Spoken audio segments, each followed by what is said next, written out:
ಓಂ ಸಾಯಿರಾಮ್. ಬಾಬಾ ಹೇಳ್ತಾ ಇದ್ದಾರೆ, ಮಗು ಶುಭೋದಯ. ಇಂದು ಜ್ಯೋತಿರ್ಭೀಮೇಶ್ವರನ ವ್ರತ ಮಾಡ್ತಾ ಇದ್ದೀಯ ಕಂದ. ಮಾಡು, ಎಲ್ಲ ರೀತಿಯಿಂದಲೂ ಒಳ್ಳೆಯದಾಗುತ್ತದೆ. ಹಾಗೆ ಶಿವನ ದೇವಸ್ಥಾನಕ್ಕೂ ಹೋಗಿ ಬಾ. ನೋಡು, ಈ ತಿಂಗಳಲ್ಲಿ ನಿನಗೆ ಜೀವನದಲ್ಲಿ ಎಷ್ಟೆಲ್ಲ ಸೌಕರ್ಯಗಳು, ಜೊತೆಗೆ ನಿನ್ನ ಯಶಸ್ಸು ಇವೆಲ್ಲವೂ ಸಿಗುವಂಥ ಸಮಯ ಬಂದಾಗಿದೆ. ಯಾವುದು ನಡೆದಿಲ್ಲ, ಯಾವುದು ಅರ್ಧಕ್ಕೆ ನಿಂತಂಥ ಕೆಲಸಗಳು ಇವೆ ಅಂತ ನೀನು ಯೋಚನೆ ಮಾಡ್ತಾ ಇದ್ದೀಯೋ ಅವೆಲ್ಲವೂ ನಡೀತಾ ಇದೆ. ಅರ್ಧಕ್ಕೆ ನಿಂತ ಕೆಲಸಗಳು ಸಂಪೂರ್ಣವಾಗುತ್ತವೆ. ಯಶಸ್ಸು ಸಿಕ್ಕಿಲ್ಲ ಅಂತ ಒದ್ದಾಡ್ತಾ ಇದೆಯೋ ಅದು ಯಶಸ್ಸು ಸಿಗುತ್ತದೆ. ಯಾರಿಗಾಗಿ ನೀನು ಪ್ರೇರೇಪಣೆ ಮಾಡಬೇಕೆಂದು ಜೀವನದಲ್ಲಿ ಅಂದುಕೊಂಡಿದ್ಯೋ ಅಂಥವರಿಗೆಲ್ಲ ಒಂದು ಮಾದರಿಯಾಗುವಂಥ ಸಮಯ ಬಂದಾಗಿದೆ. ಇದೆಲ್ಲವೂ ನಡೆಯೋದು ಯಾಕೆ ಗೊತ್ತಾಕಂದ? ಇವತ್ತು ಸೂರ್ಯಗ್ರಹಣ ಬರುವ 45 ದಿನಗಳಲ್ಲಿ ನಿನ್ನ ಜೀವನದಲ್ಲಿ ಪರಿವರ್ತನೆ ದಿನಗಳು, ಪರ್ವಕಾಲ. ಈ ಪರ್ವಕಾಲದಲ್ಲಿ ನೀನು ಉಪಯೋಗ ಮಾಡಿಕೊಂಡ್ರೆ ಮಾತ್ರ ಮುಂದಿನ ಜೀವನ ಸರಳವಾಗಿ ನಡೆಸಿಕೊಂಡು ಹೋಗಲು ಸಾಧ್ಯ ಇದೆ.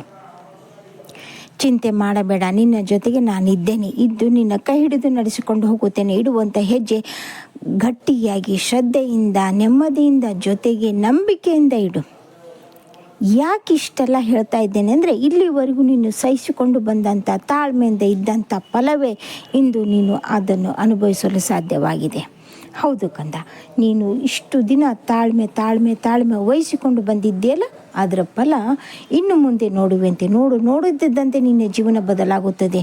ಎಲ್ಲರೂ ಕೇಳುತ್ತಾರೆ, ಹೇಗೆ ಇವರೆಲ್ಲ ಇಷ್ಟೊಂದು ಮಾಡಿದರು, ಹೇಗೆ ಇವರೆಲ್ಲ ಪ್ರಸಿದ್ಧಿ ಆದರು, ಹೇಗೆ ಇವರೆಲ್ಲ ಹಣ ಗಳಿಸಿದರು, ಹೇಗೆ ಇವರೆಲ್ಲ ಜೀವನದಲ್ಲಿ ಇಷ್ಟೊಂದು ಸಮಸ್ಯೆ ಬಂದರೂ ಮುಂದೆ ಹೋಗ್ತಾ ಇದ್ದಾರೆ. ಯಾರ ದೇವರ ಆಶೀರ್ವಾದ ಇದೆ ಅಥವಾ ಯಾರ ದೇವರ ಕೈ ಇವರ ತಲೆ ಮೇಲಿದೆಯಪ್ಪ ಅಂತ ಬೆರಗಾಗಿ ನೋಡುವಂಥ ಸಮಯ ಬಂದಾಗಿದೆ. ಚಿಂತೆ ಮಾಡಬೇಡ. ರಾತ್ರಿನೇ ನೀನು ಅದರಲ್ಲಿ ಮುಳುಗಿ ಹೋಗು. ನಿನ್ನ ಜೀವನದ ದಿಕ್ಕೇ ಬದಲಾಗುವಂಥ ಸಮಯ ಬಂದಾಗಿದೆ. ಯೋಚನೆ ಮಾಡಬೇಡ ಕಂದ. ಆದರೆ ಹಿಡಿದಂಥ ಕೆಲಸ ಅತ್ಯಂತ ಶ್ರದ್ಧಾ ಭಕ್ತಿಯಿಂದ ಮಾಡುವಂಥ ಪ್ರತಿಯೊಂದು ಕೆಲಸವೂ ನಾನೇ ನಿನಗೆ ಕೊಡ್ತಾ ಇದ್ದೇನೆ ಅನ್ನೋ ಲೆಕ್ಕದಲ್ಲಿ ಮಾಡ್ತಾ ಇದ್ದೆ. ಮಾಡು, ನಿನ್ನ ಜೊತೆಗೆ ಸದಾಕಾಲ ನಾನಿದ್ದೇನೆ.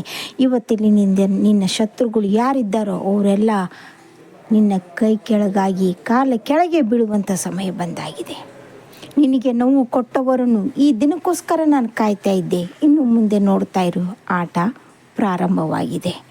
ಇನ್ನು ಮುಂದೆ ಆಟ ಯಾವ ರೀತಿ ಅಂದರೆ, ದೈವ ಕೊಡುವಂಥ ಒಂದೊಂದು ಏಟು ಕೂಡ ಶಾಶ್ವತನೇ. ಚಿಂತೆ ಮಾಡಬೇಡ. ಎಷ್ಟೊಂದು ಸಹಿಸಿಕೊಂಡಿದ್ದೀಯಾ. ನಾನು ಕೊಟ್ಟಂಥ ಎಲ್ಲ ಪರೀಕ್ಷೆಯಲ್ಲಿ ನೀನು ಪಾಸ್ ಆಗಿದ್ದೀಯ ಕಂದ. ಯೋಚನೆ ಮಾಡಬೇಡ. ಇವತ್ತು ಮತ್ತು ನಾಳೆ ನಿನಗೆ ಅತ್ಯಂತ ಶುಭ ಸುದ್ದಿ ಬರ್ತಾ ಇದೆ. ನೆಮ್ಮದಿಯಿಂದರು. ಆರೋಗ್ಯ ನೋಡಿಕೊ, ಆರೋಗ್ಯ ಸುಧಾರಣೆ ಮಾಡಿಕೊ. ಉಳುಕಿದ್ದೆಲ್ಲ ನನ್ನ ಯೋಚನೆಗೆ ಬಿಟ್ಟು ಬಿಡು. ನಾನಿದ್ದೇನೆ. ಹಾಗೆ ಮಕ್ಕಳ ಆರೋಗ್ಯದ ಕಡೆಗೂ ಲಕ್ಷ್ಯ ಇರಲಿ. ಇವತ್ತು ಮುಖ್ಯವಾಗಿ ತಾಯಿ ಆರೋಗ್ಯ ಕಡೆಗೆ ಸ್ವಲ್ಪ ಚಿಂತೆ ಮಾಡು, ಯೋಚನೆ ಮಾಡ್ತಾ ಇರು.